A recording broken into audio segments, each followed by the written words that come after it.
bestias. ¿Y los saqueos y los pillajes qué? ¿No son una bestialidad? Sí, pero hay que hacerlos. ¿Por qué? ¿Por qué tienes que ir por ahí matando a gente y saqueando pueblos? Pues para costear la siguiente expedición. Es la pescadilla que se muerde la cola. Si el fin de la expedición es matar y saquear y solo matas y saqueas para costear la próxima expedición, no hagas ni una cosa ni otra. Me hablas como si estuviéramos casados. ¿Empezaste tú? Solo he dicho que no me apetecía violar. Y yo he dicho que la violación es tan absurda y bestial como las matanzas y los saqueos.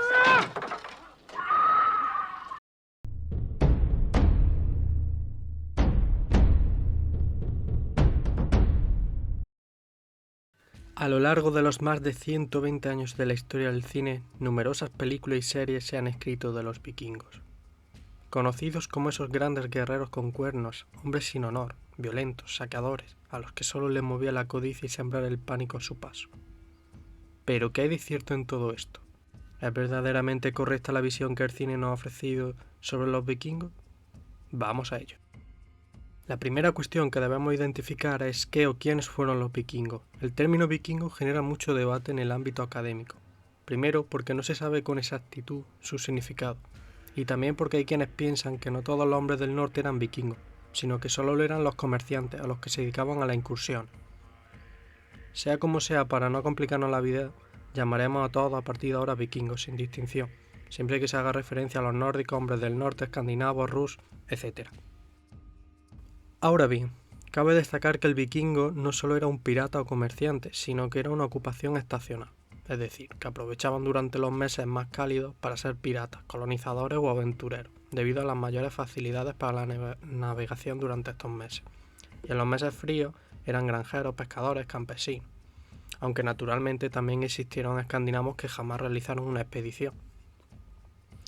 Sí que existe mayor consenso en datar el periodo de apogeo, conocido también como la era vikinga. Este marco cronológico empieza con el ataque al monasterio de Lindisfarne, a finales del siglo VIII, y finaliza en la batalla de Stamford Bridge en el 1066, que acabó con las pretensiones vikingas en Inglaterra. Como curiosidad, debéis saber que aunque es muy habitual pensar que el ataque a Lindisfarne fue la primera incursión vikinga, lo cierto es que hubo al menos un ataque anterior, como así lo recoge la crónica anglosajona. Además, los vikingos ya eran conocidos en Inglaterra. Habían estado comerciando con sus vecinos e incluso se habían instalado en algunas islas inglesas. Eso sí, podríamos decir también que el ataque al monasterio fue un hito muy importante para los ingleses, ya que era un lugar sagrado. El elemento catalizador de la era vikinga fue el barco. Los barcos vikingos representan la herramienta fundamental para comprender su rápida y gran expansión. Sin ellos le hubiera sido imposible alcanzar tal magnitud en su incursión. La embarcación vikinga no era especialmente cómoda, ya que era un navío estrecho y alargado. Su capacidad, aunque variaba según el tipo de navío, solía oscilar entre los 40 y 100 hombres de ocupación. Además, utilizaron la quilla, que otorgaba gran estabilidad y facilitaba el manejo a la nave. También el denominado timón vikingo, ubicado en la popa. Incorporaron también a sus navíos las velas rectangulares para acelerar la velocidad, que se fijaba un gran mástil central. En la popa se dejaban las armas y en la proa podían aparecer talladas las figuras de animales mitológicos. El barco que generalmente conocemos gracias al cine es el longship, que muchos lo denominan drakkar erróneamente, ya que es un término inventado por los franceses.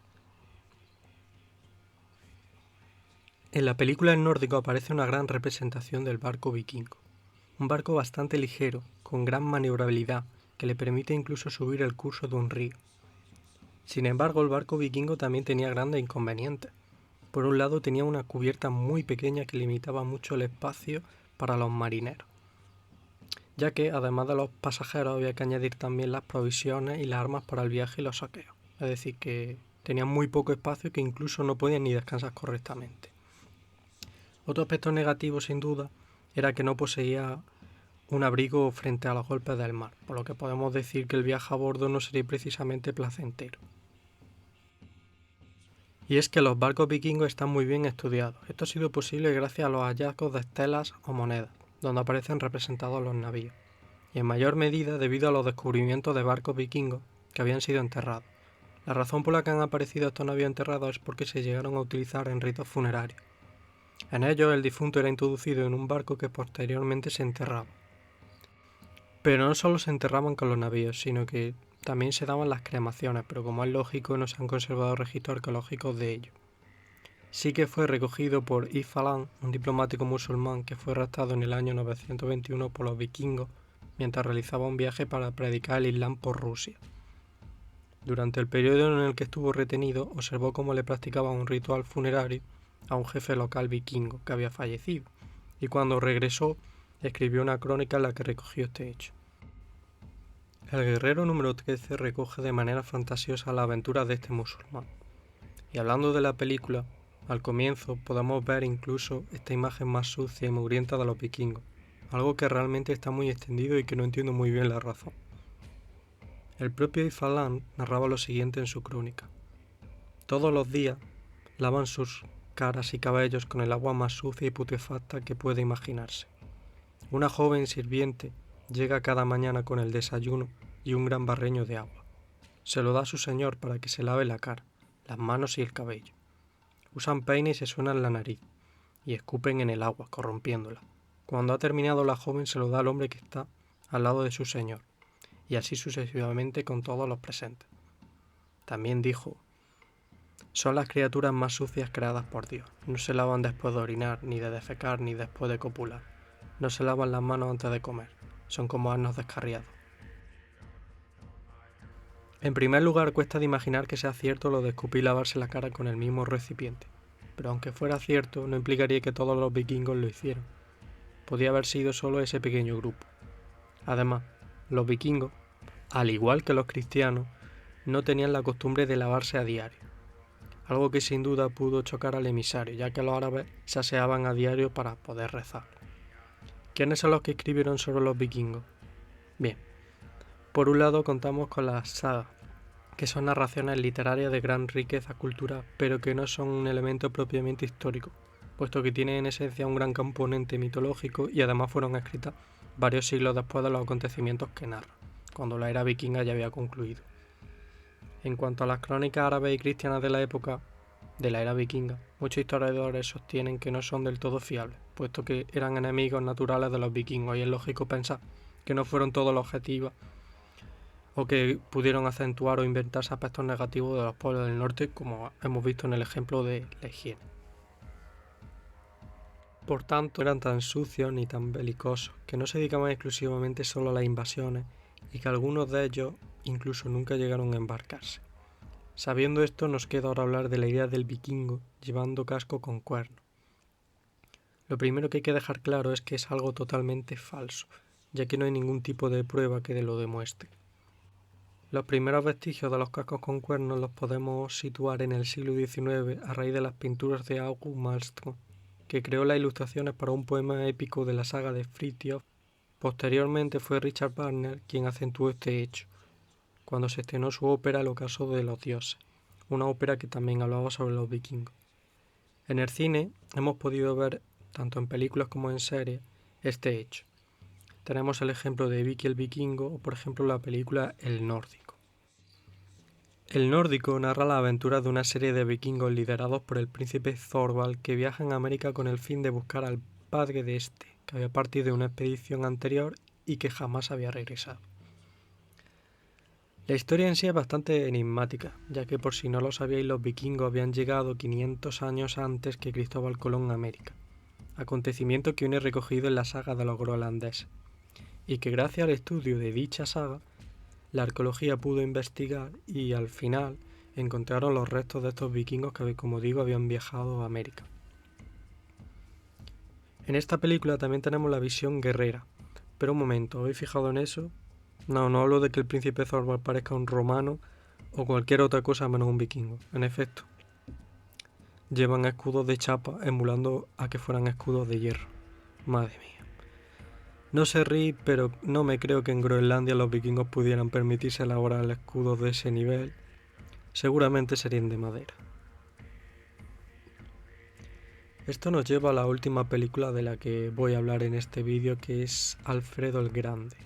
Una película que narra la historia de Alfredo, rey que reunificó los reinos ingleses para hacer frente a la amenaza vikinga. Vale, sí, la película no está muy enfocada a los vikingos, pero bueno, lo poco que sale los muestran como viene siendo habitual. Sanguinarios, violadores, etc. Además, algo que me molesta de la película es lo increíblemente bien equipados que están para la guerra. Cascos de hierro, cotas de mallas, lanzas, espadas, hachas.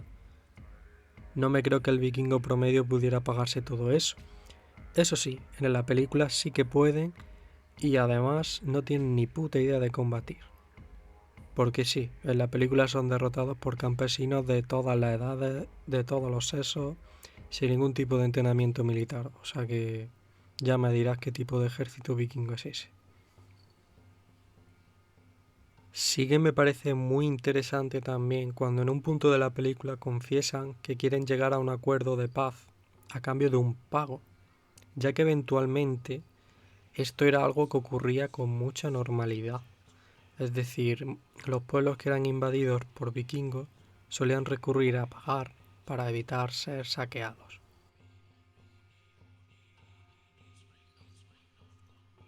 Bueno, llegamos al final de este vídeo con el que pretendo enseñar una imagen más histórica, ya que tradicionalmente se le ha asociado con los demonios, desvirtuando mucho su imagen como pueblo. Todos sabemos que el cine tiene su propio lenguaje, que las películas no necesariamente tienen que ser documentales y por tanto más fieles a la historia.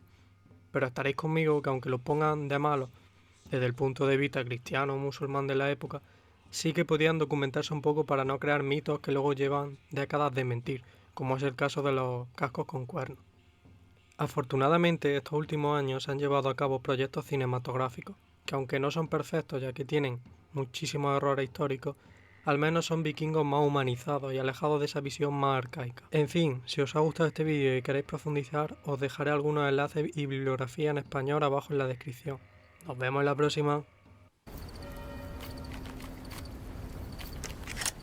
Skjögul! Skálmöld!